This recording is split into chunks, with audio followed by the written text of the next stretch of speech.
Chaque histoire a une vérité cachée. Voici la mienne. Ah, aujourd'hui on va parler de ce dessin animé qui se nomme Quick. Et croyez-moi, c'est pas un dessin animé pour les enfants.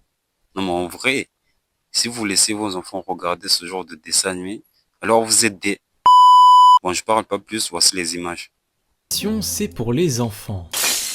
En voilà une belle connerie qui est en général lâchée par des gens qui ne connaissent pas vraiment l'animation. Et justement, le film dont on va parler aujourd'hui, c'est un film d'animation, mais alors c'est pas vraiment un film pour les enfants. À vrai dire, je le recommanderais pas non plus à des adultes. Ouais, en fait, je crois que personne ne devrait voir ce film. Aujourd'hui, on va parler de Quick. Quick, c'est donc un film d'animation sorti directement sur Netflix le 13 août 2025. On va y suivre Bull, un staffy qui apprend à son grand désarroi qu'il va bientôt être castré. Il décide alors de profiter de sa dernière journée en possession de ses cacahuètes pour partir faire la fête toute la soirée en compagnie de ses meilleurs amis. Parmi eux, on retrouve Rocco, un grand boxer plutôt costaud, Fetch, un teckel qui joue les influenceurs branchés, et Lucky, un beagle un peu crétin. En somme, une belle bande de joyeux lurons qui vont vivre des aventures pour le moins particulières. Quick, c'est un film qui s'annonçait dès le début pas très fin et qui s'avère être au final excessivement lourd. Dans le mauvais sens du terme. Car passé une scène d'introduction assez mignonne où on voit Bull se faire adopter, le film va directement briser la glace en nous faisant avancer 2 ans plus tard pour retrouver Bull en train de s'accoupler avec la jambe d'une grand-mère. Oh, qui c'est ton chien-chien? Qui c'est ton bon chien-chien? S'en suivra 2-3 cabrioles où le chien essaiera en fait de s'accoupler avec tout ce qui lui passe sous la bite.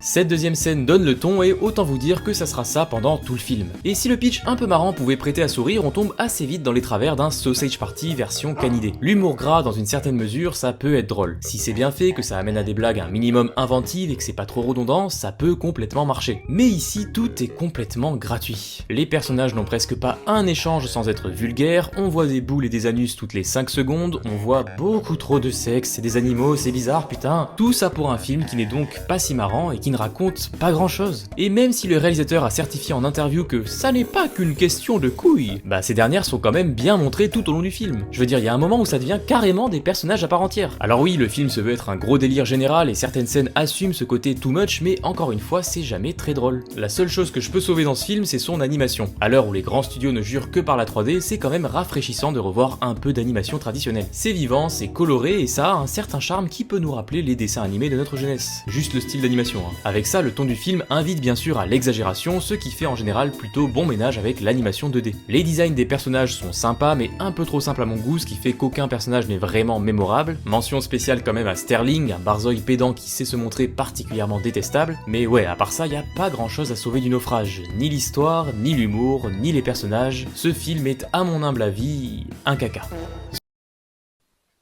Ah, alors, hein? Alors...